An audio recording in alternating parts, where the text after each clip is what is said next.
All right, I believe we are live. Thank you for joining us today. We are going to be continuing our series on Bilal Phillips's Dawa training manual as a way to look at the kinds of arguments that Muslims are trained.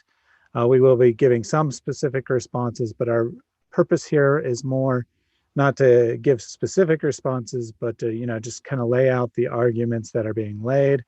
Um, so that we can better understand the way the Muslim in YouTube comments or the Muslim on the street doing dawah or whoever you encounter, the kind of things that they've been exposed to, the kind of ideas that they are familiar with.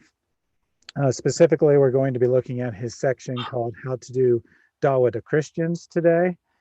As we dive in, we're going to find that he doesn't really have any arguments for Islam. All he can do is make, in many cases, very bad arguments against Christianity and hope Islam wins by default.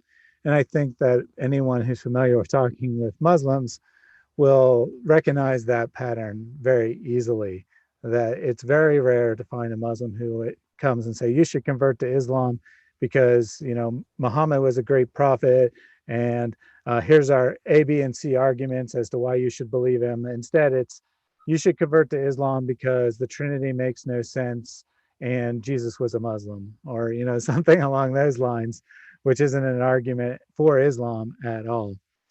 Before we get started, let me open us with a word of prayer. Dear Heavenly Father, we thank you so much for this time together. We thank you for the technology that allows us to connect with fellow believers around the world, the technology that allows us to reach out to Muslims in new ways, that they can no longer just live in a bubble where they only hear Muslim opinions, but they are also exposed to more critical opinions. We ask that anyone listening today, whether live or later on a recorded session, get something valuable out of this. We ask that any Muslims who watch this material approach it with an open mind. Our purpose here is not to make fun of Muslims, but to help lead them to you. So we ask that you be with us today and you just guide our discussion. We pray all these things in Jesus' name. Amen. Amen. So as I said, we'll be looking at the section of Bilal's manual on how to do dawah to Christians. He's going to first give some basic information about what Christianity teaches, which is largely wrong. Then he's going to give some arguments that Christianity is wrong because of A, B, and C, which are all quite terrible and easy to refute. And then lastly, he's going to argue that Jesus was a Muslim, and that is the extent of his argument. Anything you'd like to say, Lloyd, to get us started? I know that's it. There's too much to cover today, so we just want to introduce them, briefly discuss them. If there's anything of interest, let us know. We'll be happy to tackle it in depth later. There's so much to unpack here, but consider this an overview based on the last few shows, and I hope we can focus more on sort of reinforcing people's knowledge of Christianity and how to defend the faith, rather than necessarily going into Bilal's arguments. I think we've demonstrated Bilal has a very poor grasp of everything he's discussing in this book. All right, so I want to jump into the first slide, which is just a couple lines looking at what Bilal's first section is, which he calls the history of Christianity, which it's not important to his argument, but he gets even these very basic facts about Christianity wrong, or they're grossly distorted. It doesn't add to his argument. It's just that that's how little knowledge of Christianity he really has, that he can't even get really the basics right. So he opens with this statement that there are two main sects of Christians, Catholics and Protestants, and three main heretical sects, Jehovah's Witness, Seventh-day Adventists, and Mormons. So right off the bat, he's already wrong, since there are actually three major branches of Christianity. He leaves off the Eastern Orthodox faith. He does mention them later, but he seems to think that they're just a type of Catholic, which is really quite bizarre thing to think. And then, he says that there's three main heretical sects, and he lists Seventh-day Adventists, which some people would definitely consider heretical, but others wouldn't. And I've never really seen anyone consider them like a major sect. They're very small in number. Usually, when people talk about the main heretical Christian-esque religions, they talk about Mormonism and Jehovah's Witnesses. Just to give a couple examples of the types of errors he makes, he eventually goes on to talk about born again Christians, and he seems to equate the term born again with the charismatic movement. Now, most of the people watching are probably Christians, and they're thinking, what the heck? Those terms aren't at all synonymous. And you'd be right, but Bilal doesn't seem to know that. He also seems to think that the charismatic movement started in like the 1970s or 1960s, which is totally wrong about that as well. So basically, all his information, and then he makes errors about, like Mormons too. Like he says that Brigham Young outlawed polygamy in Mormonism, which is not correct. It wasn't outlawed until long after he was dead and no longer the leader of the church. So he just can't even get the basic facts right. And it's not important to his argument, but it really undermines what he's saying because he doesn't even know these very basic pieces of information. Anything you'd like to add, Lloyd? No, I think that was quite thorough from you. Yeah, you just want them to be familiar with the one you're inviting, but how can you have familiarity if you have so much poor starting information to begin with?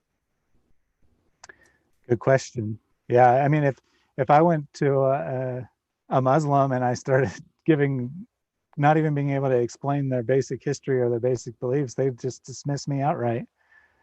But Yeah. apparently it doesn't matter to Bilal. So then after his introduction about how there's different types of Christianity and whatnot, he says that the unifying belief of all Christians is the Trinity, which he defines as God the Father, God the Son, and God the Holy Spirit, three gods in one. Now, I've never met any Christian who would describe the Trinity that way, but this is exactly the way every Muslim describes it. It's almost like he got all his information about what Christianity teaches from Muslim sources or something. I also would slightly object to him saying that the unifying belief of Christianity is the Trinity. Now, certainly it's an important doctrine. It's near the top It's of the the list. resurrection. The critical is the resurrection. Yeah, exactly. I would say the unifying belief of Christianity is the death, deity, and resurrection of Jesus, and not the Trinity. But of course, he doesn't want to attack that. He never actually mentions the resurrection, except like maybe as a aside or something. He doesn't attack that directly because he wants to attack the Trinity because he thinks he can score points on that. So he doesn't care what the real core belief is. He's going to assert it's something that he thinks he can attack. Of course, he does what all Muslims do and grossly distort what the Trinity is. We already looked at his definition, but then he gives this quote unquote basic concept of Christianity, which I'm sure anyone who's talked to Muslims has heard something very similar, if not these exact words, that God bore a son who was himself, and he allowed himself to be sacrificed to himself to free humankind for their sins. If you put it that way, it sounds pretty absurd, but that's not actually what we believe. So you're just But one has attacking to, a straw man. sir, one has to wonder though. The Quran claims that the Trinity is God the Father, God the Son, and the Mother Mary. Those are the words of Muhammad. How are they going against the actual doctrine of the Quran? Yeah, good question. Actually, that's a good point because earlier he said in his history of the Reformation and whatnot, he said that the Protestants broke from the Catholics because they didn't believe that you should worship Mary, which is like just totally wrong because one, the position of Mary wasn't a major issue of the Reformation, and two, Catholics don't believe you should worship Mary. Only Allah in the Quran seems to think that Mary is a deity. Yeah. Yeah, I've heard that about the Catholics many times. And as you know, I live in a Catholic country right now that's 98% Catholic. And I'm not a Catholic, but I go to a Catholic church. That said, they speak in a foreign language that I don't understand. But I have never in any service heard any emphasis or barely a mention of Mary. It doesn't happen, but yet I hear this all the time from non-Catholics making this claim, and it's crazy. Yeah, Yeah, unfortunately, we hear that a lot from a small minority of Protestants who want to make it a big deal. But if you go by either official doctrine of the Catholic Church or what most Catholics believe now, I mean, I'm sure you can find someone who has a heretical belief that calls themselves Catholic, but if you go with the majority or the official doctrines, they both say that uh, when you quote unquote pray to a saint or to Mary, you're not actually praying to Mary. You're not actually praying to the saint. You're asking them to intercede on your behalf. Now, we could discuss that doctrine. It's not important, though, for what we're talking about today. The point being that it's a distortion to say that Catholics pray to Mary, let alone consider her a deity. yeah, and yeah. Shall we? Is that it? Shall we move on? Or Yep. oh, the If you, Council of Nicaea. Nicaea. Just mention Nicaea. That was something we discussed. oh yes, yes, it wasn't highlighted, so I didn't catch that. But of course, he brings up the same thing that every critic of Christianity, no matter what their position is, they claim that whatever position they dislike, they claim that it was established at the Council of Nicaea. In reality, the Council of Nicaea was rather boring. There was very little actually decided there. It was a highly technical point over the exact nature of Jesus's divinity. No one, Yeah. uh, not Arius or any of his followers, said that Jesus was just a man. They just had a different opinion about the nature of his deity.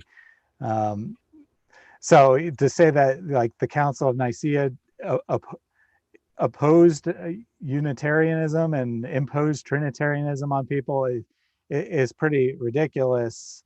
Both the word and the concept predate the council. The council wasn't discussing that. The Holy Spirit wasn't mentioned at all.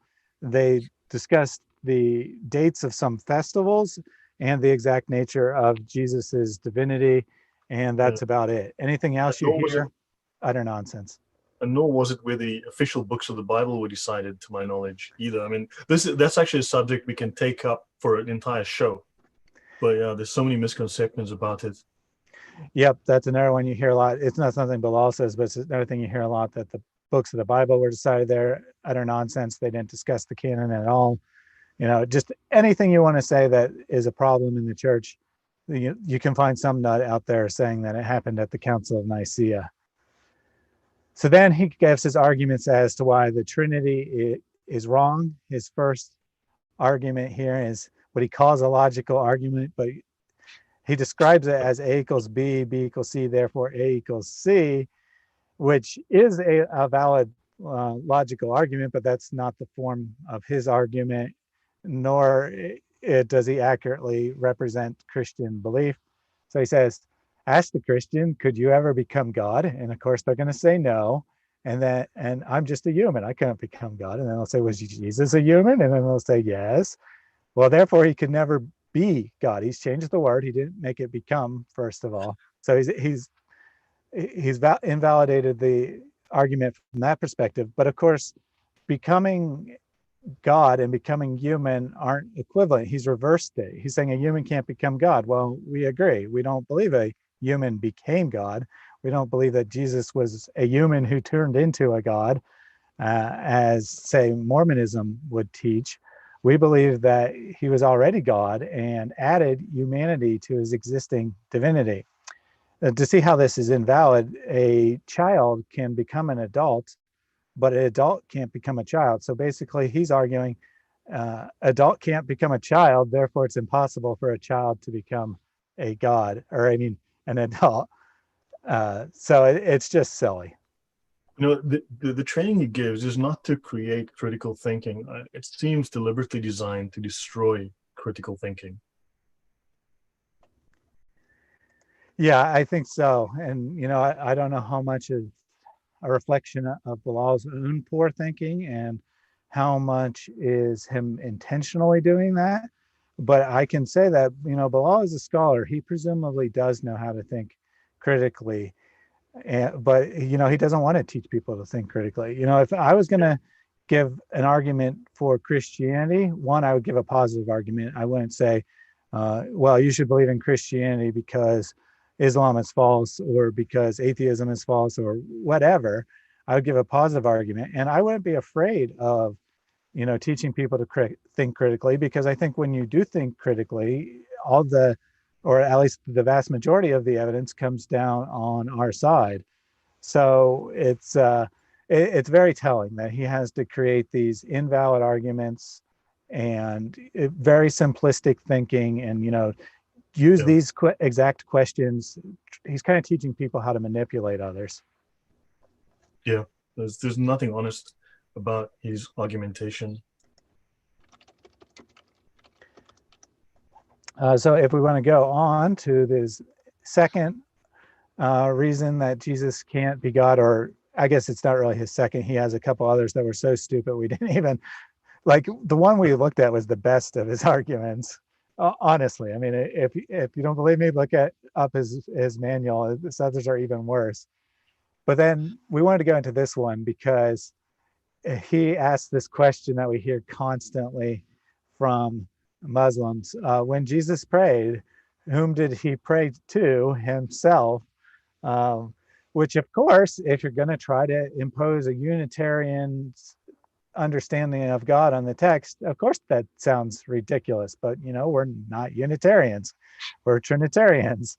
We believe that the person of Jesus prayed to the person of the Father, which makes perfect sense because prayer just means talking to God. So, Jesus talk to the Father. That's not that strange. That's like saying, what do you mean your son talked to you? Was he talking to his own family? Gosh, that's ridiculous. And then he goes into a response to the valid counter that if God is all powerful, he should be able to do anything. And this is actually the only attempt in the entire thing that I saw from to actually try to make a cohesive argument. He says we agree that God can do all things, and then he's going to argue that that's a proper understanding of God. We agree with that, and then on the as the argument continues, which I think is on the next slide, he's going to argue that it's like asking if God can create a stone that's so big even he can't move it. It's a logical contradiction to say that God could become man. And he has some general things to say, and then he goes on to say, ask whether God could die, uh, since dying is parts of all things. Could God die if he wants to? Now, I'm sure people will recognize that exact example. That's the best they can come up with as to why there would be a contradiction between being human and being God, because humans die and God doesn't. Now, see, the problem here, and it's subtle, but he's committed what's called the equivalency fallacy. He's put in the word die and assumed it always has one specific meaning, and he wants that meaning to be cease to exist. Now, that's a possible meaning of die, but it's not the meaning we use when we say that a human being has died, at least if we are either Muslim or Christian or someone else who believes in an afterlife. We're using die in that sense for the end of bodily life. And if God takes on a human body, there's no logical contradiction with that human body coming to the end of its natural life, which is what we mean by die when we say Yeah, God there's a died. question in the comments, and it's just been asked. I mean, asking Muslims Allah Almighty, so why cannot why cannot have a son?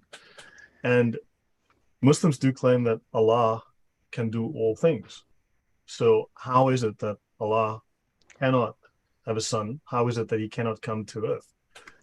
They simply want to limit Allah in this case. They want to limit him to someone who doesn't have the ability to come to earth. And I think they limit God. In one sense, they don't limit him because they don't limit him to being only good. Allah can be evil. Allah can be dishonest. And this is just gobbledygook. Honestly, his story here is just gobbledygook. It's designed to confuse. I wouldn't even give it the time of day. It's nonsense. Yeah, so like I said, this is his one attempt to like make a cohesive argument. Unfortunately for him, it doesn't actually work. It sounds good, but it doesn't work because he's committed the equivalency fallacy by swapping it in a different definition of die. He will then go on to give basically the argument that we just, or so then he ends up giving that atheists might say, can God create a stone too heavy for him to lift? Which actually is a logical contradiction because you're playing with language to create an impossible scenario and make it look like something can't be done. But the other issues with this as well, remember, God doesn't exist in the universe. God exists outside of the universe. He created it, and to create it, he had to be outside it and greater than it. So there's no stone that can be made within our universe that God could not lift. So it's not a relevant question. It's sophistry. It's not real philosophy. These are just confusing issues. He's just trying to confuse the issue. And actually, I just noticed that he does throw in a second thing about being born. He's going to commit the same thing though. He's going to make the equivalency fallacy that saying being born means having a beginning coming into existence. But I think that's especially ironic for a Muslim to say that, because most Muslims believe that you existed before you were born in some sort of spiritual realm, and then you agreed to come to earth to be tested as to whether you would obey Allah or not. It's kind of their explanation for why evil exists. So it's especially ironic for him to say that, because he's contradicting Muslim belief by claiming it. Yeah, but being born means having a beginning. But he's then confusing being born because your soul is supposed to have been around for a long time. So being born isn't the point at which you come into being per se as a soul. That doesn't mean that God was created at that moment. That just means that when God became human. This is just, I mean, this should be laughed at, not really studied. And I think we need to be able to provide proper answers to this. But we also need to just perhaps, we shouldn't take this seriously. I think it's not meant to, it's meant to hide the truth from Muslims. Really, that's what it's meant to do. He doesn't want them to know the truth of Christianity. Yeah, and like I said, this is actually the best argument he makes in the entire thing. So if this is his best, and we're skipping some of the most absurd, you might think we cherry picked his worst arguments, but actually we cherry picked his best arguments to look at, because some of the arguments were just so embarrassing that not even worth mentioning. So he does give a second reason as to why God can't become man, and this touches on what we were talking about with the Muslims saying that God can't enter creation. And it's kind of just circular reasoning. He says it's not befitting to God, but what he really should say is Muslims believe it's not befitting of God to take on human characteristics. Therefore, he can't take on human characteristics. Just to touch on circular reasoning. Go ahead. To touch on something I've mentioned before, when you read through the Sharia, when you start with the Umdat al-Salik, which is a really good introduction to Sharia, if you look for the word Gnosticism or Gnostic, you'll find about well over 30 references to it. And the Sufis and also Al-Ghazali and various others, they claim that Islam is a Gnostic religion and that the practice of belief in Islam is Gnosticism, but not for the lowly level Muslims, for the clerics and above.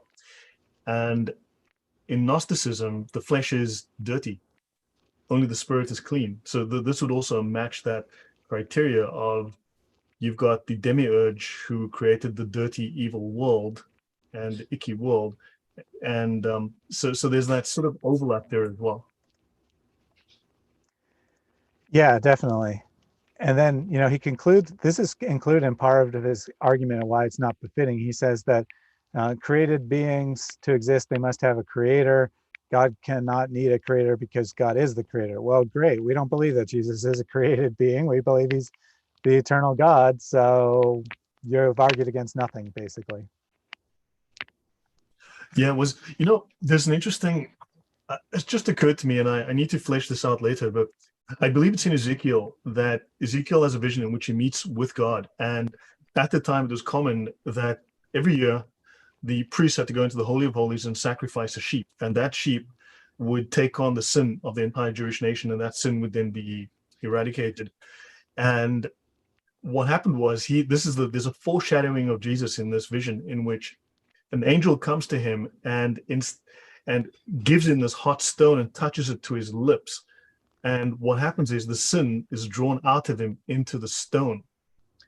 And the entire story is essentially a foreshadowing of what God intends. So Jesus had to come into the world, live as a human being, and take on that sin. He was the last sacrificial lamb. And I think we need to really focus on, at some point, this story and this narrative, and how Muslim clerics really seem to want to deny knowledge of the truth of Christianity. And even if they don't believe it's true, just what it actually says, because they twist the story. And if they maybe just learned this is what it says, they would then start to make up their own minds and realize it makes a lot of good sense, and there's better theology there than their clerics lie to them about. Definitely. So then his next section is on Jesus's miracles. He wants to claim that all of Jesus's miracles are things that other prophets did. Two responses to that. One, he's nominally right that a lot of these things were done on isolated incidents by isolated prophets, but they didn't do all of them. They just did one thing one time. But so there's a difference in quality and quantity, but the major difference isn't that. It's that Jesus did miracles on his own authority. The prophets, they would pray and the miracle may happen. But Jesus did miracles on his own authority. And in support of this, he's going to quote the half verse. That's one of the Muslims' favorite half verses, John 5:30. I'm going to go ahead and bring up my screen here. Sorry, it's taking a half second for it to respond. I mean, what relevance is it that Jesus made miracles, the prophets did miracles? Doesn't that prove divinity? And he seems to say that the fact that the prophets did miracles means Jesus isn't divine. It's just confusing. But go on. Yeah, I guess he's saying that it's not a good argument, since other prophets also did miracles. Of course, Muhammad didn't, so I guess he's not a prophet at all. But that's irrelevant. So this is the context of verse 30.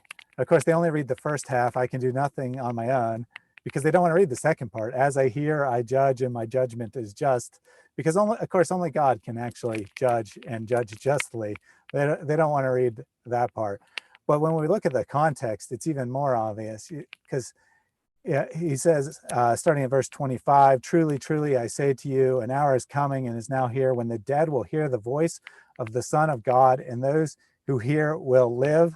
For as the Father has life in himself, so he has granted the Son also to have life in himself. And he has given him authority to execute judgment, because he is the Son of Man."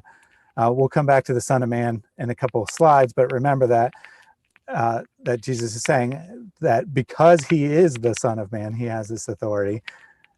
"Do not marvel at this, for an hour is coming when all who are in the tombs will hear his voice," meaning Jesus's voice, "and come out, and those who have done good to the resurrection of life, and those who have done evil to the resurrection of judgment." So I would just say, any Muslim who quotes this verse, do you agree that Jesus is the one who gives life in the resurrection? Do you believe that Jesus is the one who judges right and wrong? Do you believe that the dead will hear Jesus's voice? Because by saying this verse is true, that's essentially what you're saying, because this verse is offered as an explanation for the verses that precede it. And also, when Jesus says, "I can do nothing on my own," what he means is I can do nothing without the common agreement of myself, the Father, and the Spirit. Yeah, and unified. Yeah. He'll go on to explain that as the passage goes on.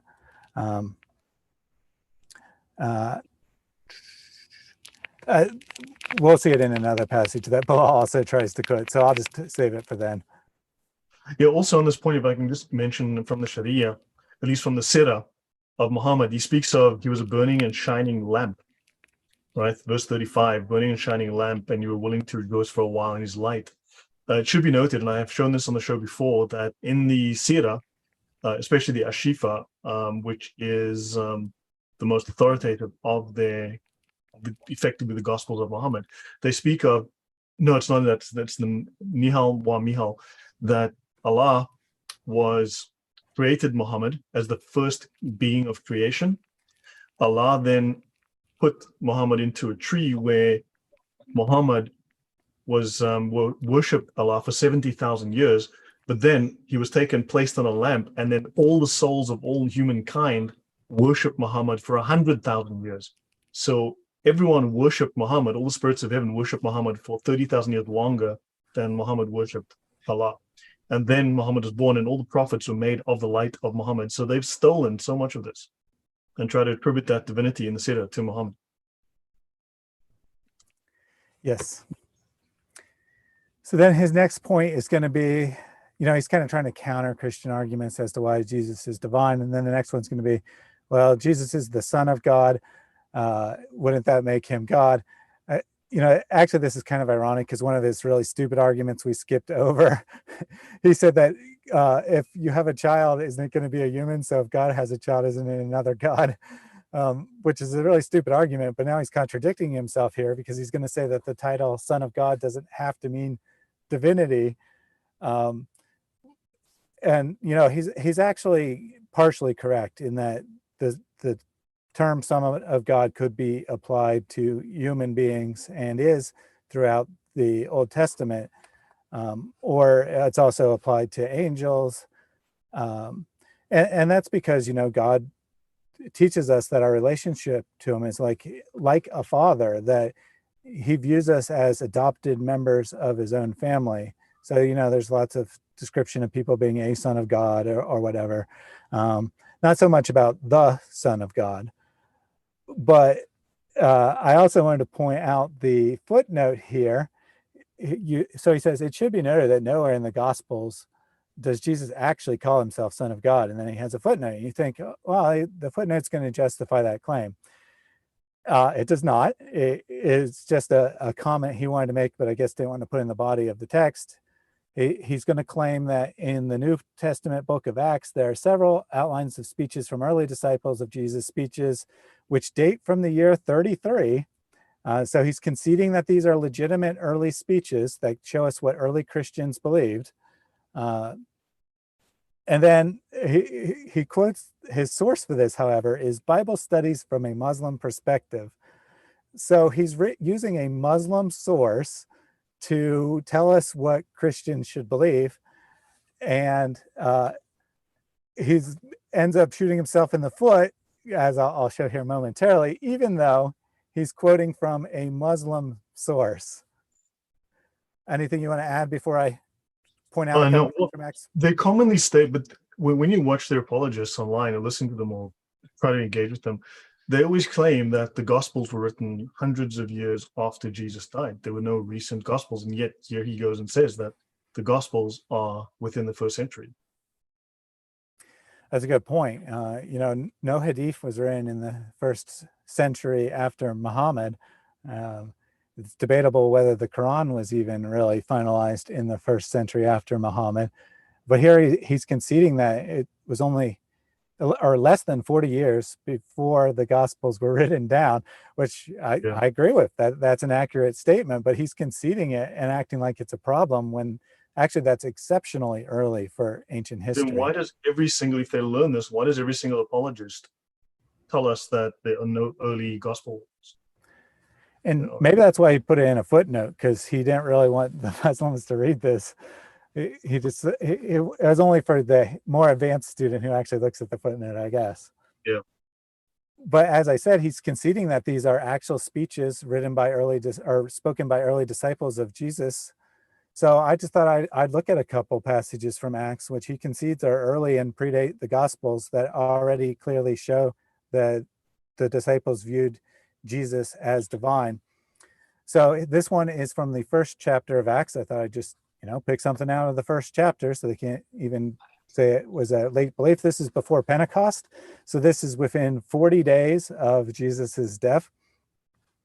They're trying to decide who should replace Judas, since of course Judas had betrayed Jesus, and they wanted 12 apostles for symbolic reasons. They needed to choose a 12th apostle since there was only 11 left.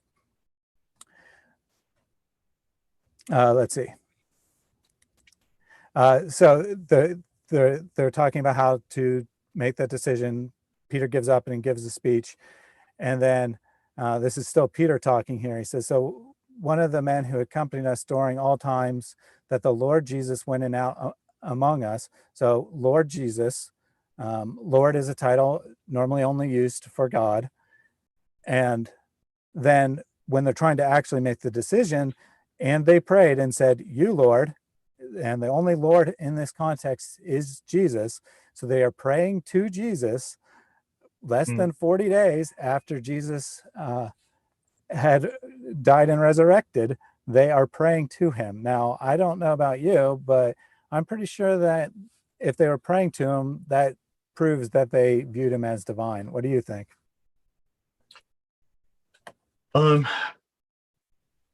They don't want Muslims to know what the scriptures actually say. So it's clear that Jesus is God, and he wants to hide this. His effort is not, he's not attempting to make it clear, he's attempting to deny it in every way possible, and very poorly. But yeah, I don't know. I think you've covered it very thoroughly. And then I wanted to go into just one more example that you could probably pull 10 different examples from the books of Acts, which has been conceded as a very early source. But this one is the story of Stephen. He's given a long speech outlining why Jesus had to come and die, saying that all the scriptures are about him and whatnot. And then the Jewish leaders decide to stone him to death for blasphemy for saying this. Point number one, they wouldn't be stoning him for blasphemy if he wasn't claiming that Jesus was God. But even more clearly, as they are stoning Stephen, he cried out, "Lord Jesus, receive my spirit." And falling to his knees, he cried out with a loud voice, "Lord, do not hold this sin against them." And then when he said this, he died. So, he's crying out to Jesus. He's telling Jesus to receive his spirit. And then he's saying, "Jesus, don't hold this sin against them." Now, I find it hard to imagine something that could be a more clear expression of Jesus's divinity than this. Yeah. So we can go on. They really need to work to confuse the relationship of Jesus as both human and divine, which is what the Council of Nicaea was about. The concept of a God that came down as a human. And are we as humans really capable of understanding the concept of a Trinity? We have a heart, we have lungs, we have the brain, we've got the head, the thorax, we've got lower, etc. Things can be divided into three with a separate function but unified, and they don't want to credit this. In fact, they believe that Allah is completely immaterial. So they're approaching it from their point of view, and he's not trying to honestly express what the Christian theology is. Definitely. The Trinity is very easy to understand in one sense, that we can easily see how something can be three in one category and one in another. We see that all the time. It's difficult to understand in that we don't have anything exactly like God. But of course, Muslims would agree with that. They would say there's nothing like Allah. You can't fully describe him. So all they're really saying is your concept of God is not the same as anything in his creation. And we'd say, yeah, we agree. Our concept of God is not the same as anything in creation, something you yourself would agree with. But then they try to make it like something in creation to make it look ridiculous. So they're just playing a game. And, maybe that's not generous.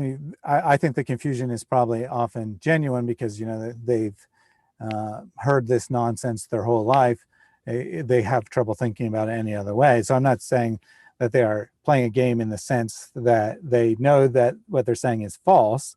Rather, I'm saying that they are just confusing themselves, not really making a valid argument. Casper made a comment about a video about Muhammad's death. I will be sure to check that out. The Shias do have a very different understanding of Muhammad's death, so that would probably be why it seems very strange, because we normally only hear Sunni ideas. Going on to the next slide, and you probably don't need to pull it up because I'm just going to pull up a verse here in a second, but then he's going to go into making an argument about the Son of Man, saying that this is the preferred title of Jesus. And he's right. That is the preferred title of Jesus. Now, this is a common misunderstanding.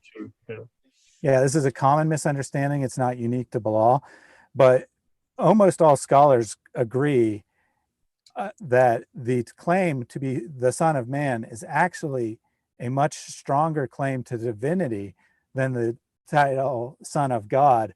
So ironically, Jesus actually usually uses the title that more clearly shows his divinity than the less clear title Son of God. And this is because in the book of Daniel, we read about exactly what the Son of Man means. Daniel writes, I saw in the night visions, and behold, with the clouds of heaven, there came one like a son of man, and he came to the Ancient of Days and was presented before him. And to him was given dominion and glory and a kingdom, and all peoples, nations, and languages should serve him. His dominion is an everlasting dominion, which shall not pass away, and his kingdom one that shall not be destroyed.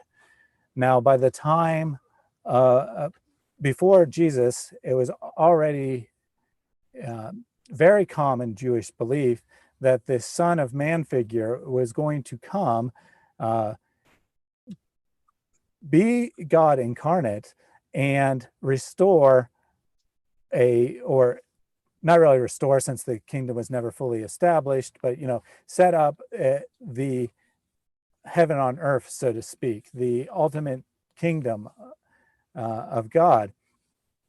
And that's like this image coming on the clouds of heaven, that's divine imagery. Ancient of Days, that's divine imagery. So, and then of course having dominion and authority over everything, that's divine imagery. So by claiming this title, Jesus is actually making the strongest possible claim to divinity in the social context in which he lived. He then also tries to claim that Jesus rejected being called Son of God, and does so based on Luke 4:41. Of course, this is ironic since he already said this title Son of God was meaningless. So why would Jesus have to reject it if it's meaningless? But the verse actually says, and demons also came out of him. So Jesus is exorcising demons from a man. And the demons cried, "You are the Son of God." But Jesus rebuked them and would not allow them to speak because they knew he was the Christ. So he's going to say that because Jesus rebuked the demons, that he's rejecting the title Son of God. But the text actually says the exact opposite, that he rebuked them because they were telling the truth, and he didn't want demons to be the ones testifying to his ministry. Yeah, he's just all over the place. So if you want to go ahead and pull the slides back up. His next argument is going to be quite humorous here, and that he's going to say that when Jesus claimed to be the way, the truth, and the life, no one comes to the Father but by me, he was claiming to be a Muslim. This is, really, really bizarre that he would try to claim that this verse is a Muslim verse. Now, what he's going to do on the following pages is he's going to say various trivial and in some cases completely manufactured similarities between Jesus and Muslim beliefs, and say that those are what Jesus means by the way. But of course, in context, that's not remotely what he's saying, because it's an answer to how do you get to heaven. Jesus says that in my Father's house are many rooms. If we're not so, would I have told you that I go to prepare a place for you? And if I go and prepare a place for you, I will come again and will take you to myself, that where I am, you may also be. And then Thomas says, how can we know where you're going if we don't know the way? And he says, I am the way. So I am the way to my Father's house, i.e. heaven, where there are many rooms. It's just totally ridiculous to claim that this is something else. Yeah. And then as that passage continues, we get Jesus explaining that he and the Father are one and so forth. So this is just one of the strangest places in the entire New Testament to go to try to make a Muslim argument. What's interesting is, again, we've discussed this in the past and I've provided the references, but in Islam, you cannot reach paradise by believing in Allah alone. You must believe in Muhammad. In fact, Allah comes after Muhammad. You must believe in Muhammad, otherwise you cannot go to heaven. So if you have to believe in Muhammad, aren't you worshiping Muhammad? There's this oddity, that these little similarities, and yeah, they really do need to admit also that in many ways they are, without saying it, they are competing with the concept of Jesus in Christianity, and they're trying to insert Muhammad as that person. Yes, definitely. So then he goes on to start to give his examples of how Jesus is the way, or actually he has a secondary argument as to what Jesus means by the way. And he goes to Matthew 5:17, where Jesus says, do not think that I've come to abolish the law or the prophets, except Bilal misquotes that. He says, think not that I have come to abolish the law and the way of the prophets. He's changed the meaning totally by inserting these words, way of, because he wants it to be something completely different than what Jesus actually said. Now, this phrase, the law and the prophets, has a very clear and a universal meaning in the first century Jewish mind, and it's a shorthand for describing the entire Old Testament. The law would be the Torah, the first 5 books of the Bible, and then the prophets would be the rest of the Old Testament, even though they are not, strictly speaking, all prophetic books. So he's saying, I have not come to abolish the Old Testament, and Bilal wants him to mean, I have not come to abolish the laws of the Old Testament and the ways of the old prophets. Yeah, obviously Muhammad felt that he was the successor to Moses, and he believed that he was part of the Abrahamic succession. And they try to confuse the issue as well. They think that there are specific series of laws, like the 613 mitzvot, that apparently Christians have to maintain, just as Muslims have the Sharia, when the law really would refer to ultimately the coming, well, the Old Testament really just points to the coming of Jesus. And this is what he's really referring to. I have come to fulfill the law, and the law points to the New Testament and it points to Jesus. So I think there's a distinction there that they deliberately don't make, and they try to align themselves to the Old Testament, and that is supposedly all that is correct. And I just wanted to point out that this passage is in a long series, commonly known as the Sermon on the Mount. And if you read the whole section, this verse here, this verse 20, is really the one that kind of sums up the whole thing. For I tell you, unless your righteousness exceeds that of the scribes and the Pharisees, you will never enter the kingdom of heaven. In other words, this is the bad news, that, because no one's righteousness can exceed the scribes and the Pharisees. By human standards, they were probably the most righteous people to ever live, in that they followed the letter of the law to the T. They made very careful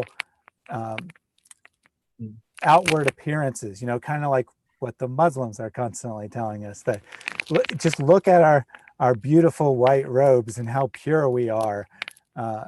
We would never touch that guy dying on the side of the road, because you're not supposed to touch a dead body and he might already be dead. And throughout the Gospels, Jesus condemns the scribes and the Pharisees. So why in the world is he saying, unless your righteousness exceeds? Well, because this is the bad news. This whole section is strengthening the commandments of the Old Testament. It's making them harder in the sense that you can no longer just get away with following the letter of the law. You now have to actually follow the spirit of the law, which no human being can do, because no human being is fully righteous. At the very, very end of the passage, and as you can see, it goes on for quite some time, Jesus, or the writer, Matthew, adds this comment, and when Jesus finished these sayings, the crowds were astonished at his teaching, for he was teaching them as one who had authority, not as the scribes. In other words, he wasn't just teaching the law. He was explaining how he fulfills the law. He was explaining how he alone has authority over what is the law. So for Muslims to turn to this, just cherry pick a verse out of the middle of the passage and act like it supports them is, as usual, terrible exegesis and has nothing to do with reality. If you want to pull back up the slides, Okay. he's going to go on to claim that Paul is the one who got rid of the law, that Paul's letters do not preserve the gospel of Jesus or even represent it, that Paul transformed the teachings of Christ into a Hellenistic Greco-Roman philosophy. And Lloyd has prepared some material on how Paul actually does know the historical Jesus and is actually teaching the same thing.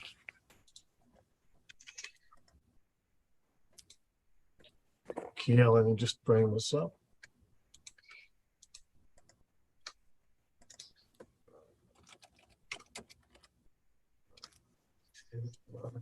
Just okay. Let's do this.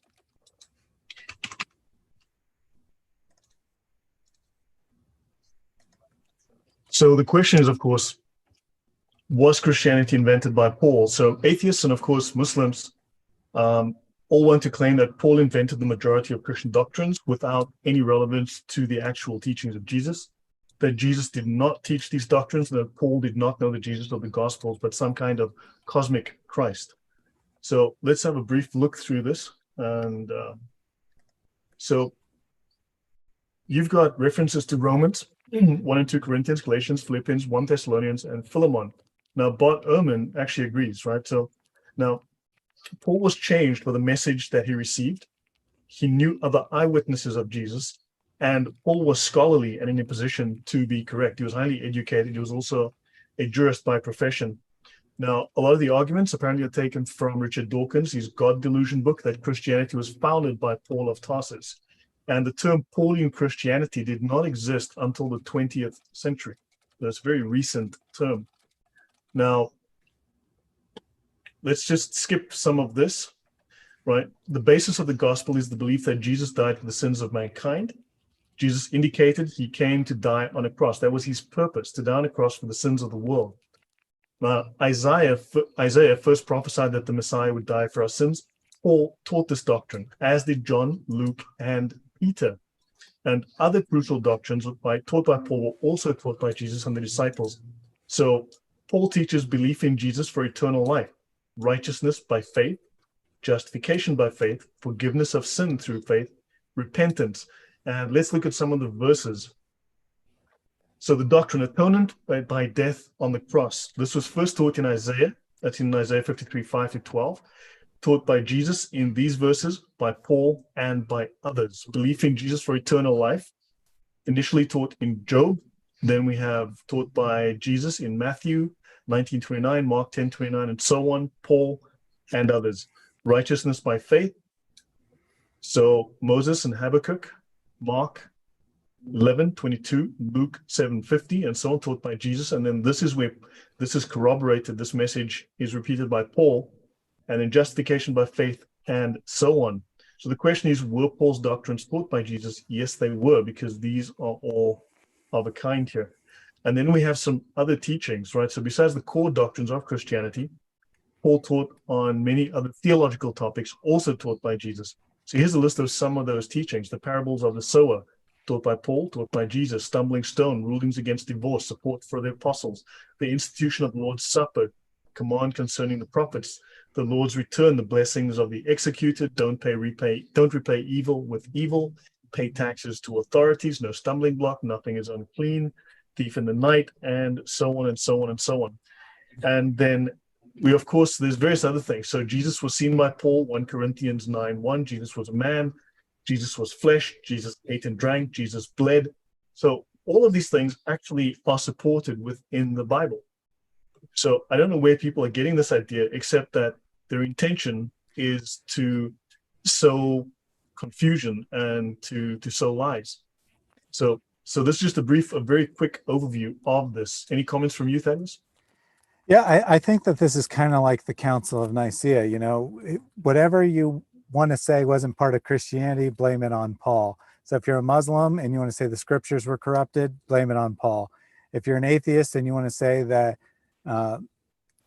Paul didn't know about any historical Jesus, he only believed in some spiritual, mystical Jesus, you say that's supported. I've seen other atheists who want to say that Paul didn't know about any divinity of Jesus. He only knew about his humanity.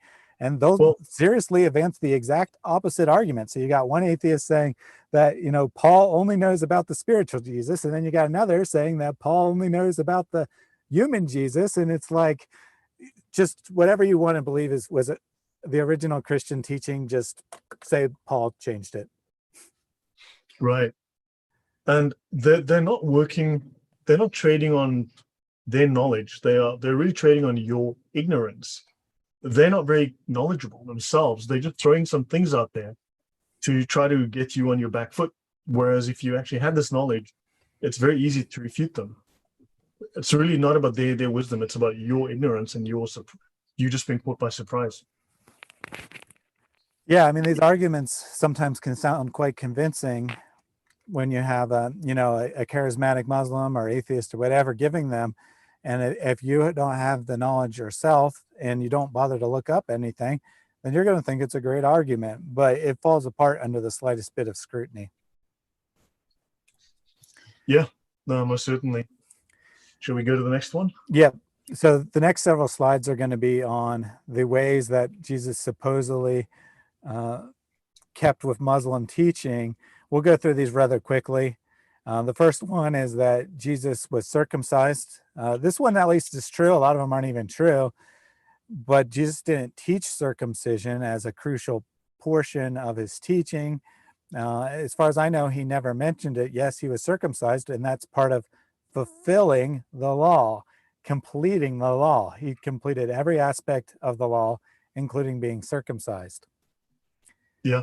I just want to bring up something as well. This is, let me just maximize this again. Something that's very important to Muslims on the issue of circumcision of Jesus. They're in various passages, Sharia and Sirah and so on, they tell us Jesus was circumcised at 8 days old, which was the Jewish custom.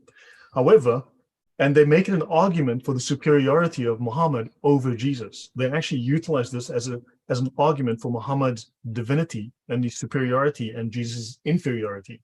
So Jesus had to be circumcised, Luke 2:21, but Muhammad was apparently born circumcised. How? We don't know, but apparently Muhammad was born circumcised. The reference is in Kola, page 257, and you can go to Islam QA at, this is answer number 31069. Was the Prophet born circumcised? Now they'll tell us there are different opinions on the matter because Islam is incredibly clear and there's no confusion. The one opinion, that he was born circumcised. The second, that Gabriel circumcised him when he split open his chest. Have you heard that story, Thaddeus? I have Do you know not. that? I did Well, not know so that. here it is. So Muhammad, so happened apparently that there may have been two occasions where this happened. Muhammad was heard, Muhammad was tending the sheep. Muhammad was a shepherd tending the sheep. I wonder where they got that idea. Does that sound familiar?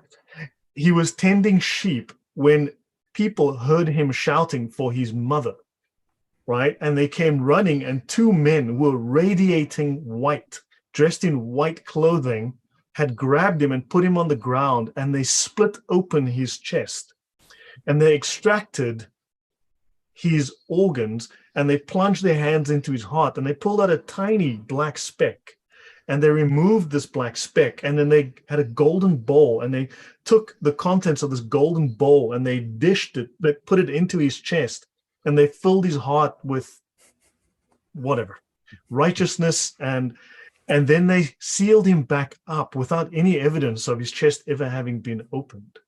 And so he was circumcised then when his chest was split open and all his evil was removed and Allah's righteousness was inserted into him. Or three, that his grandfather, Abd al-Muttalib, circumcised them according to the Arab custom of circumcising their sons. Maybe it's just that one. Maybe it's just that one. So yeah, there's a couple of stories about Muhammad's chest being split open. But yeah, he was born circumcised. Some scholars lean on that. And that's, yeah, he was born circumcised. And yeah, I know lots of people who were born circumcised. That's pretty common. Yeah. And you know what Muslims say whenever they see any difference between different gospel accounts, they say that all three of the, or all four or whatever number that teach different things, they say they all must be false. So I guess, you know, these three different stories about Muhammad's circumcision must mean he was never circumcised, following their logic. Correct. Yeah. In the comments, Kevin says, referencing Revelation 21:14, that if there are 12 gates with the names of the 12 apostles written on the walls of heavenly Jerusalem, which gate has Paul's name? Why would Paul be the founder of Christianity and not one of the apostles? And of course, that is quite correct, that Christianity was obviously formed by someone before Paul. He couldn't have converted to a religion he invented. Fair enough. So there's lots of logical inconsistencies here yeah, should we move to the next one? Yeah, let's move on. Pork. So the next one is pork. Now, he asserts that Jesus did not eat pork. Let's assume that's true. But there's actually nothing in the New Testament that says that. It's just an assertion on his part. And why does he say this? Well, because he followed all the laws of Moses and did not eat pork. Well, if that's the case, then I guess he followed all the food laws, including those that are no longer followed by Muslims, like not eating camel and not eating fish and not eating insects. You know, there's some disagreement about those things in Islam, but for the most part, most Muslims only care about pork. So if his justification for Jesus doing this is that it's written in Leviticus, then he has to accept the rest of the same exact chapter of Leviticus where all the other food laws are. So I guess Muhammad is not a Muslim by Bilal's argument. I can assure you, in the Middle East, they eat camel. I can most definitely assure you they eat camel. Yeah. And also, then he should have been stoned to death for his false revelations, according to the law of Moses. Yep. I don't think that, you know, there's probably not too many Muslims eating insects, but I think generally most Muslim teachers say that they're allowed. There are some that forbid them, but there's nothing explicit in the Quran about it.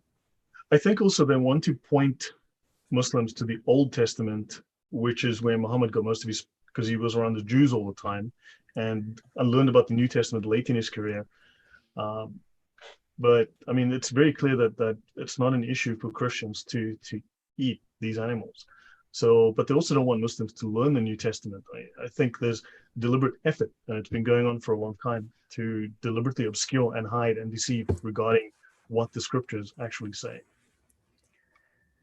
There was a great comment that I meant to read on before we moved to pork. End Time says that I suggest Muhammad was born lobotomized, which I think is pretty funny. Actually, also DHC21 says, wasn't Muhammad referred to as the father of all Muslims since Aisha is the mother of all Muslims? Now, David would mention that today. I think that's Quran 33:6. But if you go to now, anyone can download from archive.org probably the oldest English Quran available, English, the earliest English translation, and that is the George Sale. Is it George Sale? The Sale Quran. Anywho, anyway, you can get Qurans from the early 1600s, late 1500s, and there it will certainly say, it implies that Muhammad is the father of the Muslims. Yeah. Yeah, this would be one of those textual variants in the perfectly preserved Quran, that some copies of the Quran say that Aisha is the mother of believers and end it there, and others add, and Muhammad is the father of believers. So, you know, one of those textual variants in that perfectly preserved Quran. Virginia says that the second paragraph on our slide here is the stupidest thing I ever read, which is exactly why we put it up here. So, Yeah. that, you know, he's not supposedly talking about the ways that Jesus is a Muslim, and then he throws in this silliness about Christians today eat pork, and not only that, they make nursery rhymes about pigs, and Porky Pig's very popular cartoon character, and there's even a movie about a pig named Babe. It's like, okay, your point being what exactly? It's ridiculous. I mean, he doesn't have anything to say. He's got to scratch the bottom of the barrel for that. Now, shall we move on? Or Yeah, let's just go ahead and move on. So the next one is alcohol. Now, you can't. I need to fix a slide. I think. Excuse me 1 second. I'll go ahead and start talking. Okay, there we go. Yeah, done, fixed. Yeah. So as the previous case, he at least could cite Old Testament law to support his position. In this case, he can't even do that. He's going to have to cite the Nazarite vow in Numbers 6. But this isn't a general command to everyone. This is just a special command that people could take or a special vow that people could take if they so chose. So he can't even argue that Jesus must have gone without alcohol because he was fulfilling the law, because that's not part of the Old Testament law. This is just a thing that Islam only teaches. So then he's going to go on to say that, you know, a Christian might counter by saying, well, Jesus turned water into wine. If he was against drinking wine, then why would he have done that? But then he's going to say, well, that's only found in the Gospel of John, the same Gospel of John that I've already quoted 3 times to support my points. But some early Christians considered the Gospel of John to be heretical. That's nonsense. And there is no early Christian source that says the Gospel of John is questionable or heretical or anything like that.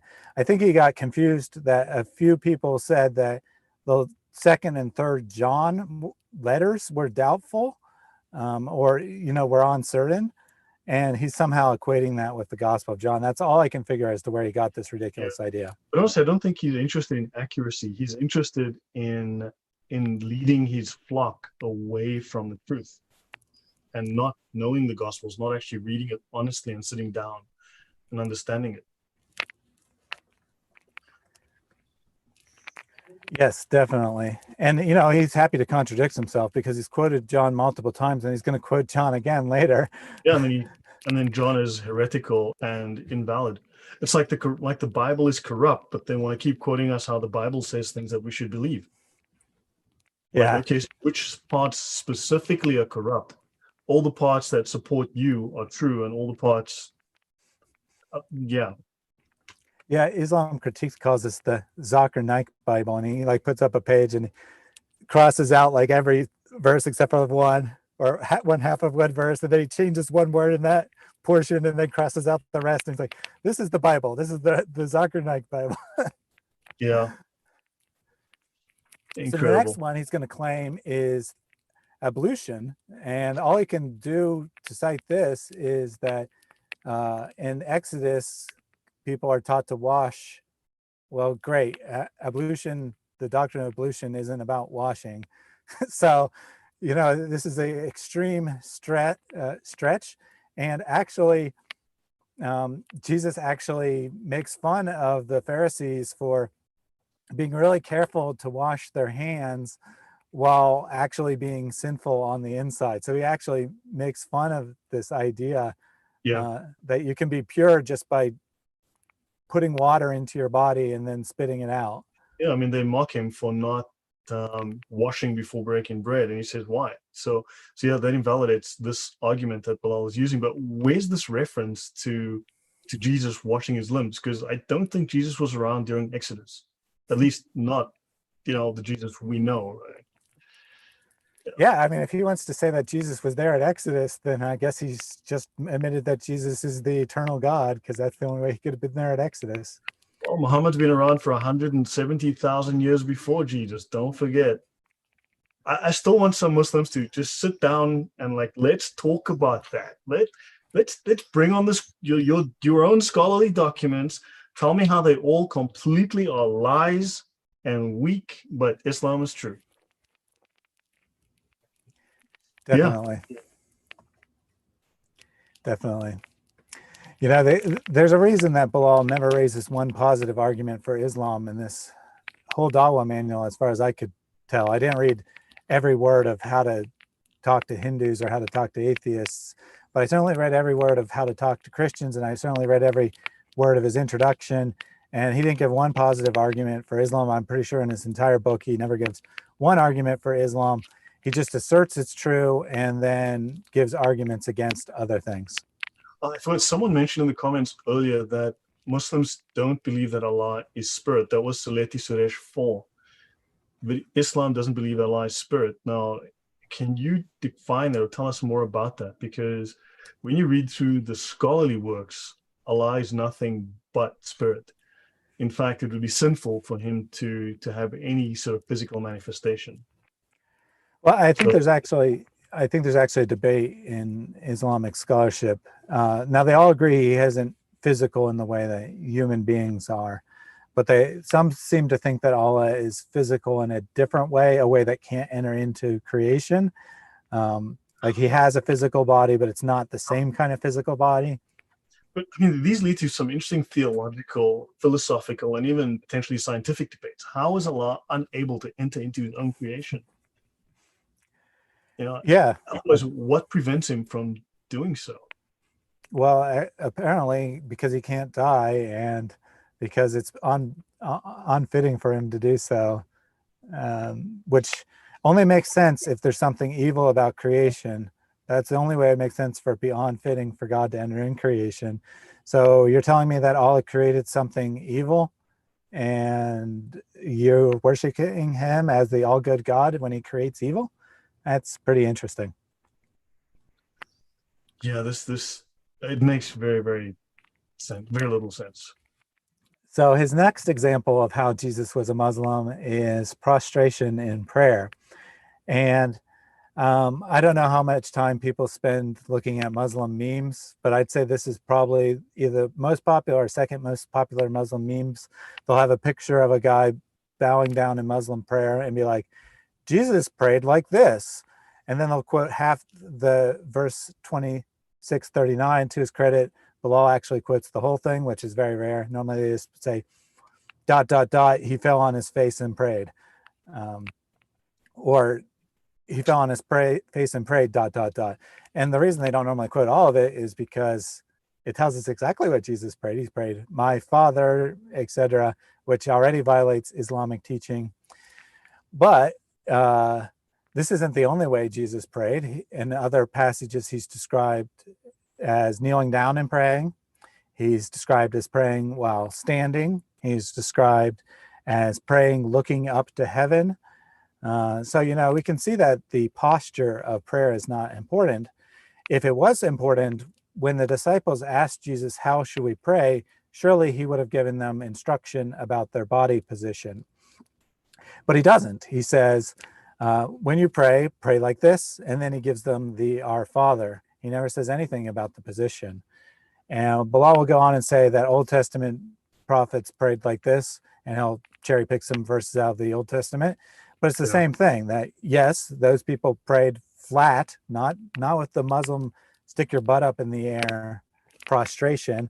They prayed flat in some instances, but they also passages where they described praying standing, kneeling, sitting, all kinds of things. The most common is standing. So if we're going to say there's one best position to pray, apparently it's standing, because that's the most common. Before we go on, I just wanted to pull up a picture here. And when I hit share, it takes a couple seconds. So, but I have an artist's rendition of what it meant for Jesus to pray in the garden. As you can see, he's in anguish. He's lying down on the ground. I really like this one, because a lot of the pictures of Jesus praying in the garden show him kneeling and like happy look on his face.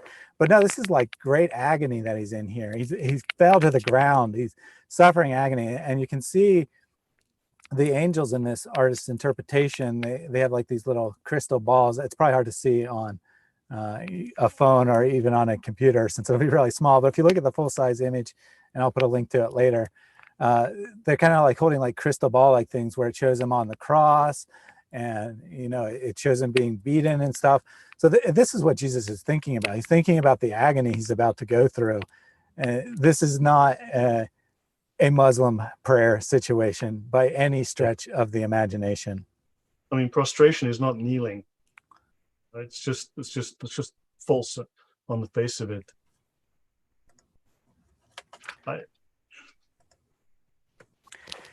Yes. So I just wanted to bring that up. I actually will eventually do a video on this stupid meme that Jesus prayed like a Muslim, because it's pretty ridiculous. Lots of religions pray in a prostrate position. It's kind of the main position of prayer in Eastern religions like Hinduism, Taoism, Buddhism. So it's not even unique to Muslim, but it's not the only way Jesus prayed. It's not a correct description of the way Jesus prayed, to say he, kind of kneeled down, then leaned on the ground, and with his butt kind of up in the air. It's just silly. Yeah, there's something, if I can just take a moment to actually, let me do this, then this, then this. This is a story which I've mentioned on the show before, but Muslims speak about how prayer is so holy and how it's so important. But this is a story that comes from Bukhari. And the Prophet said afterwards to them, offer such and such prayer at such and such time, and when the time for the prayer becomes due, one of you should pronounce the azan for the prayer, and let the one amongst you who knows the Quran the most lead the prayer. So they looked for a person and found none who knew more of the Quran than I, because of the Quranic material which I used to learn from the caravans. They therefore made me their imam to lead the prayer, and at that time I was a boy of 6 or 7, wearing a burda, which was a short garment, which proved to be very short for me, and my body became partly naked. A lady from the tribe said, why won't you cover the anus of your reciter for us?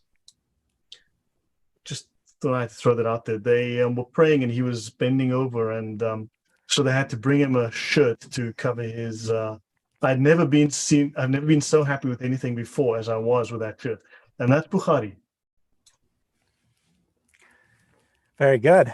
So Villainous said that these attacks are all trivialities. Where are the attacks of the core morality of Christianity? Well, they can't attack that, because that's clearly good to most people. So they have to come up with these ridiculous arguments, saying, oh, Jesus prayed prostrate. He was a Muslim.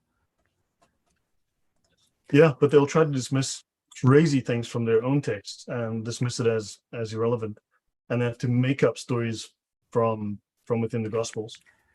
So if you want to pull the slides back up, the next one is going to be on the veiling of women. He just asserts that the women around Jesus veiled themselves. And the only argument he could come up with is that in Genesis 24, Rebecca is wearing a veil. Well, great. Rebecca is wearing a veil. That's not a command. That's not even an example. No one says, looked at Rebecca for my example of how to behave.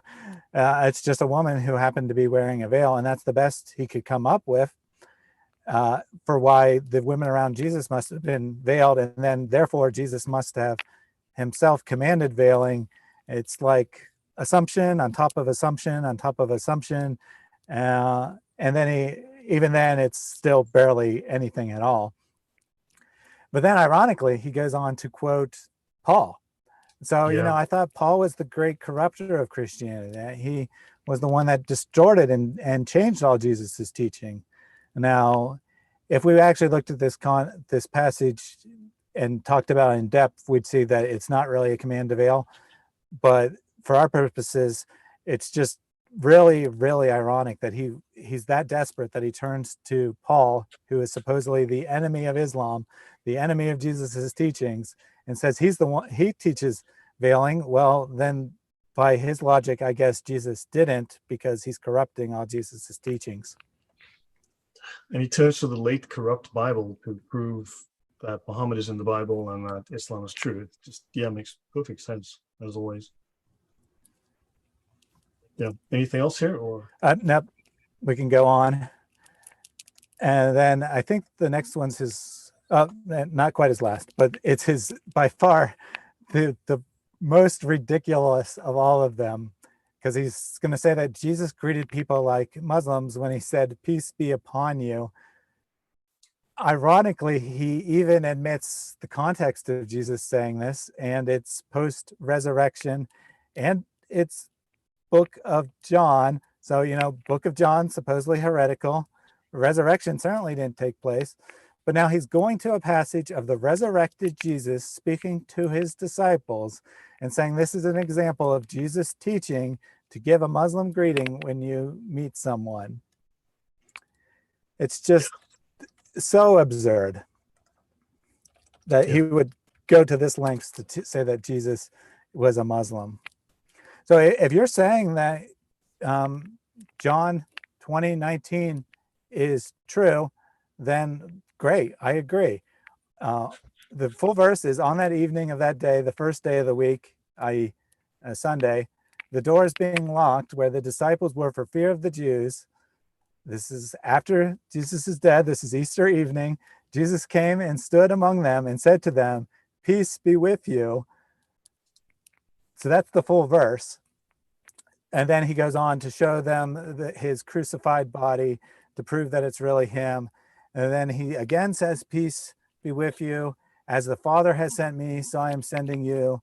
So receive the Holy Spirit. If you forgive sins of any, they are forgiven. If you withhold forgiveness, it is withheld." So, this is the resurrected Jesus saying, "Peace be with you." And that proves he is a Muslim. It's just the utter desperation to prove that Jesus is a Muslim. Jesus also gives his peace to all humanity, whereas Muhammad, it's only for the Muslims. So should we go to the next? Yep. I believe this one's probably going to be the last one. Fasting. We have Jesus fasting for 40 days. Now, if this was the temptation, this was not a standard of behavior for all Christians. This was a specific situation in Jesus' life, Right, and this is actually before the start of his public ministry. So I'm not sure exactly how he's teaching anyone to fast, since this is him spiritually preparing for his mission. And I'm certainly not sure how this is commanding Ramadan, which is what Bilal's going to go on to say, that it's exactly the same thing as Ramadan. Within the Jewish religion, also, it was very important to cleanse yourself prior to doing anything that was very holy. So this was a very specific ceremony for a very specific thing you were undertaking. It wasn't a general practice. And then I should also point out that this is a complete fast. This is no food whatsoever for 40 days, not fasting from sundown to sunset and then gorging yourself after sunset. In the Muslim world, the sales of food actually go up during Ramadan because people are having massive feasts after sundown. That is not what Jesus is describing, or what Jesus performed here. And then he says Moses also did this, and then he refers to the passage where Moses is receiving the 10 Commandments. And in both cases, this is clearly quite miraculous because there is no food whatsoever for 40 days. That would kill any human being, let alone no water for 40 days. Any human being that wasn't being miraculously sustained by God would die. So, either this is proof that Jesus is getting a miraculous gift from God here, or that he is God himself. But either way, it has absolutely nothing to do with Ramadan or fasting in general.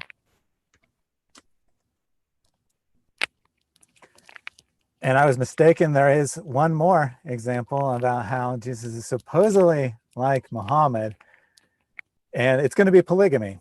And now, I don't know about anyone else, but I don't recall Jesus ever teaching polygamy. And of course, he didn't. The only way Bilal can say this is there's no record of Jesus opposing polygamy. Therefore, he must have taught it. Well, first of all, there is a record of Jesus opposing polygamy, which I'll bring up in a second. But even if there's no record of him opposing polygamy, he's used all these other things. There's no record of Jesus not eating pork. That must mean that Jesus ate pork, according to this logic. It's just terrible, terrible logic. And then he's going to try to quote some Old Testament passages. He says that Abram took a second wife, i.e. Hagar. Now, it's debatable whether Hagar was really a second wife, but let's just, for sake of argument, say she was. Well, great. The narrative clearly shows that Abraham was wrong when he did that. Yeah. Ishmael ends up being thrown out of the household. It causes all kinds of problems. The narrative clearly shows that this was a wrong action. Then he gives the prophet David, and he says Solomon had 700 wives, etc., etc. Well, again, the narrative shows that the kings were wrong when they did this, and in case of Solomon, it's quite explicit. It says, word for word, because Solomon took all these wives, he started lusting after foreign gods instead of Yahweh. Now, if that isn't condemnation of polygamy, I don't know what is. Yeah, and Plus, also Solomon is not the example for us to follow, nor and Muslims will often point to, well, King someone 14th in some country in Europe had whatever, blah blah blah, and like, did that person found the religion of Christianity, and are we bound to follow them? No. So these are people that we've learned from. The Bible simply reports their good deeds and their bad deeds. These are examples of the behavior, but they are not the example that we follow. We have the example of Jesus, and Muhammad was a polygamist. plus, this contradicts what Bilal claimed earlier when he said that no religion before Islam forbid polygamy, and that only Islam teaches you to marry one wife. So which is it? Is this a new teaching of Islam, or is it something that Jesus already taught? So, he just contradicts himself. And then he brings up the example of the famous Father Eugene Hillman, noted authority and scholar. So I imagine no one listening has ever heard of Eugene Hillman. I had never heard of him either. I did a search to try to determine who he was. Apparently he was some random priest who wrote a book on polygamy. He was very interested in missions in Africa, and he was seeing that the issue of polygamy was causing some issues. So he wanted to try to argue that the Bible doesn't forbid polygamy. His book was so well noted by scholars that I couldn't find a single scholar who ever quoted it. And Amazon has a grand total of 1 review of this book. So, it probably only ever sold a few thousand copies, was never taken seriously by anyone. I imagine that what Bilal did is he did some sort of database search, found a Christian author talking about polygamy, noticed he supported it, and decided to quote him as an authority. Nuts. That's reaching, man. That is reaching. And also, he goes back to this, Mary. Why does he say this? Marry of the women that please you, 2, 3, or 4. When in the very opening of chapters of his book, he states that Islam explicitly allows one wife, that Islam is the only religion that explicitly states a man should have one wife. And then he contradicts himself a couple of sentences later, but now he comes out and he states something completely different. It's like, only if you can't handle 3 or 4, then marry one. And Yeah, also, no wonder they had to invade the whole world, because there's not enough women in Arabia to. I mean, men outnumber women 2 to 1 in Arabia, so there's a deficit of women. No wonder they have to invade the world. yeah, we looked at this in some depth in the previous episode. So if you want to see more about the massive lies they tell to justify polygamy, check out the previous episode, which I called something like "Weak Defenses for Real Problems" or something like that. Got some good comments in the chat here. Nefids says, in Islam, the verses about veiling only came after Omar was upset about Sada, Muhammad's wife. And that's true. So, you know, if Jesus was teaching this, if Muhammad's just in the same line, how come what the verse of veiling was added in response to a specific problem occurring in that community? How come it wasn't something that was already known? Virginia said the saddest part of all this is that the gullible audience will swallow all these as gospel truths, and that is really sad, because we see this in practice. We see these Muslims who think they're well equipped to talk to Christians, come onto my channel or other Christian channels, and give just the worst imaginable arguments, and you know, they just keep repeating them over and over again. They never engage with the ideas. The few that are actually honest enough to engage quickly find out that they're out of their depths, and then they run away, or they say, "Don't worry, I'll answer you later. I'm taking a Dawa course right now," and then they finish their Dawa course and they come back and they have nothing new to offer. All they can say is, "Well, the Quran says it, so it must be true. We don't really care what you believe." No. After that Dawa course, if he actually went in it, he came back with the wind out of his sails. Like he realized there was nothing on that course for him. I mean, come on, he needs to admit, I know Islam. You and I both know Islam way better than he does. It's really sad. It's terrible. It's funny. Oh man, poor guy. So before we move on from polygamy, since we didn't really address this in our previous talk of polygamy, I did want to bring up Jesus's teaching, because he says there's no record of Jesus opposing polygamy. Well, the Pharisees ask him a question about divorce. You know, they're kind of trying to trip him up, saying that, you know, the law says that it's lawful to divorce one's wife for any cause. So we know that this is the context of marriage. It can't be anything else. And Jesus says, "Have you not read that he who created them from the beginning made them male and female, and said to them, therefore, a man, one man, shall take his father, shall leave his father and his mother, and hold fast to his wife," singular, one wife, "and the two," not three, not four, "shall become one flesh. So they are no longer two, but one flesh. What therefore God has joined together, let not man separate." So this is a pretty clear teaching of what marriage is. It is one man and one woman, no polygamy, and no same-sex marriage. You know, so Jesus taught exactly what Christians teach today. He did not teach any Muslim thing, and Bilal is either lying or ignorant when he says otherwise.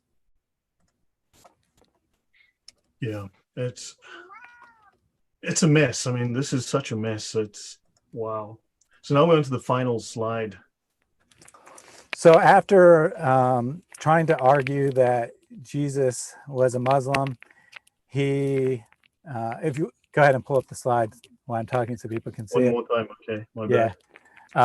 So after that, he tries to go into the unreliability of Christian scriptures. Interestingly, he never says anything about them being corrupted, so he'd be unusual in that regard. Instead, he just goes over and over again about the authorship. He just accepts what certain biblical scholars say as factual. Never mind if you applied those same exact methodologies to Islamic texts, those same scholars would say without a doubt that no one has any clue whatsoever where these hadith came from. There's no way they go back to Muhammad and his companions.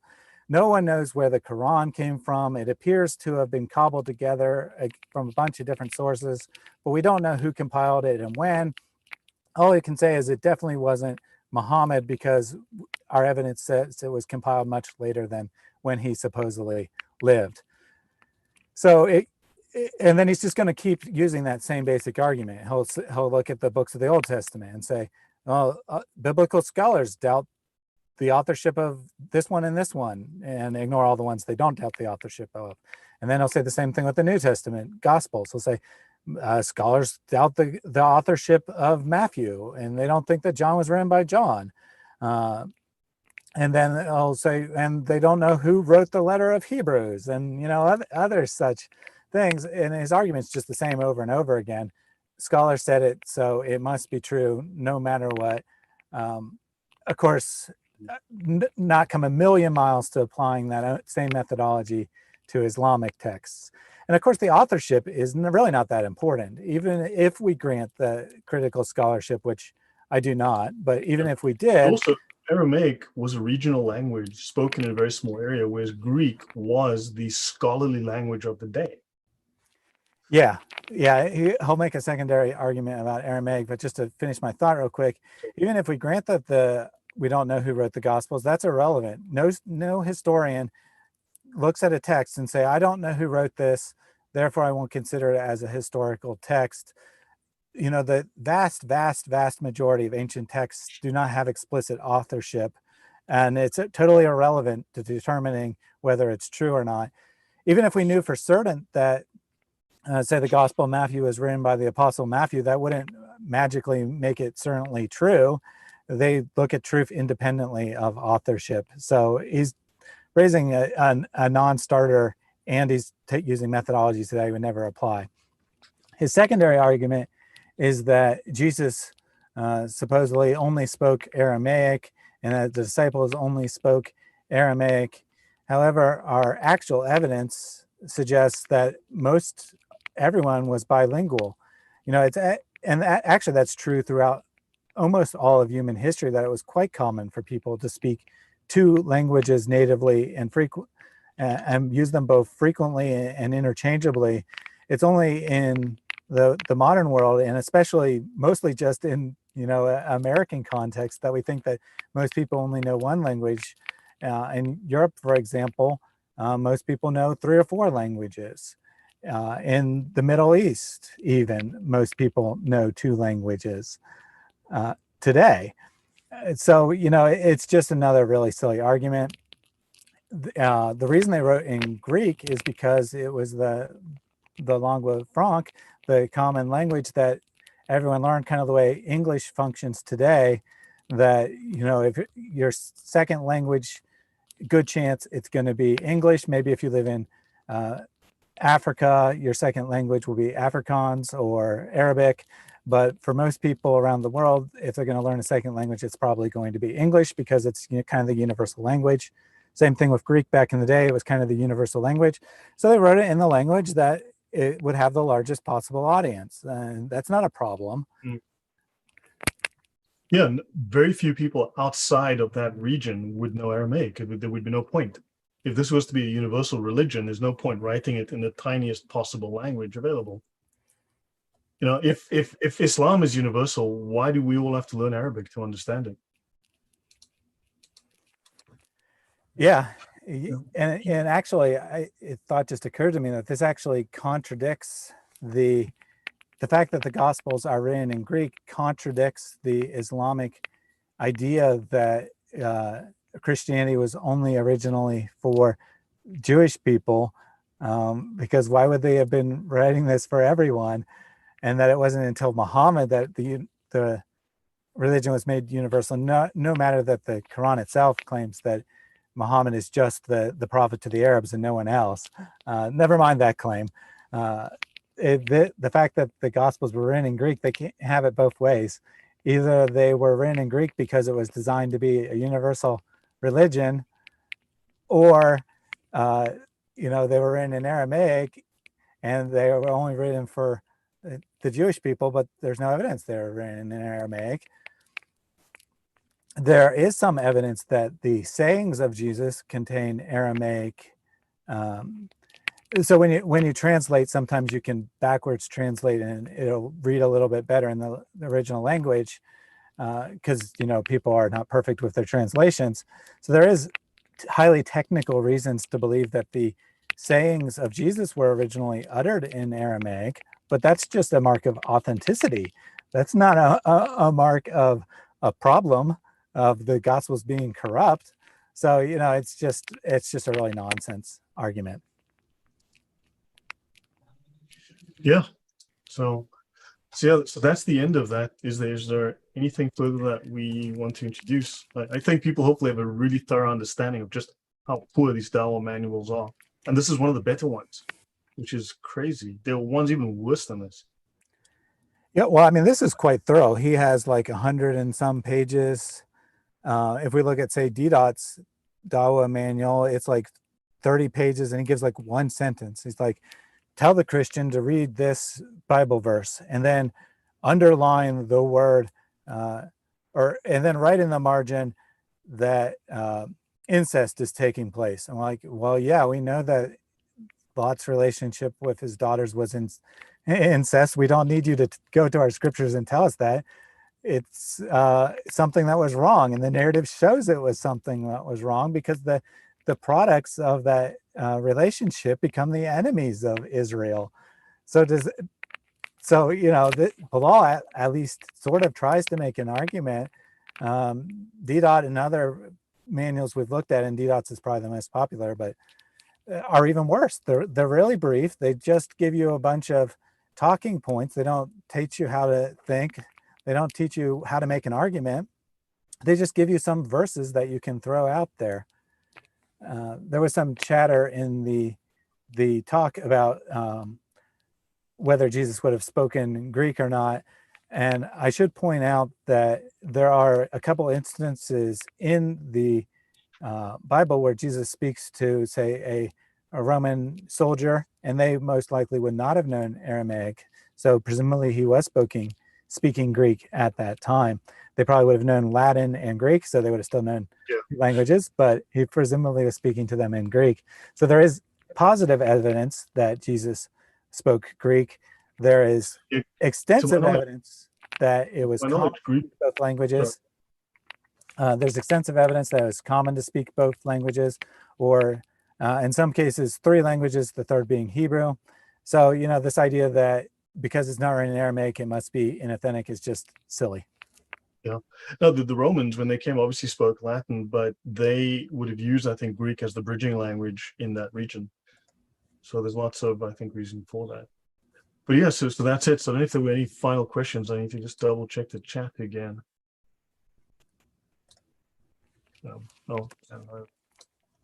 Yeah. So anything final in the chat that we should just address? Yeah. So we'll give a couple minutes for people to put any comments or questions in the chat on what we talked about today.